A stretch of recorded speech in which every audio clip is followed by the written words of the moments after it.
আপু শোনেন শোনেন একটু কথা বল। আপু কেমন আছেন? আছি আলহামদুলিল্লাহ ভালো। আপনি ভালো তো আছেন? আলহামদুলিল্লাহ ভালো আছি। তো আপনাদেরকে আমি একটু প্রশ্ন করতে চাই, যদি হ্যাঁ, মনে হ্যাঁ। কিছু না নেন। না বলেন সমস্যা নেই। তো আপনি কোনো গজল, কোনো সূরা পারেন? জি পারি। তাহলে একটা সূরা বলে শোনাবেন? হ্যাঁ, অবশ্যই। আচ্ছা একটু সূরা বলেন। আউযু বিল্লাহি মিনাশ শাইতানির রাজীম। বিসমিল্লাহির রহমানির রহিম।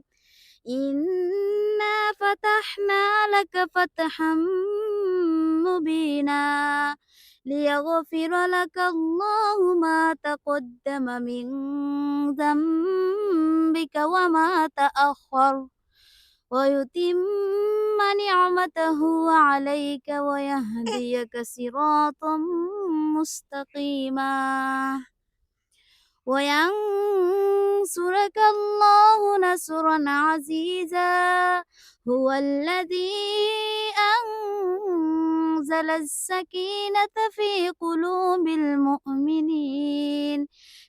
قلوب المؤمنين ليزدادوا إيمانا مع إيمانهم صدق الله العظيم. ধন্যবাদ। অনেক সুন্দর সূরা বলছেন। অসংখ্য ধন্যবাদ।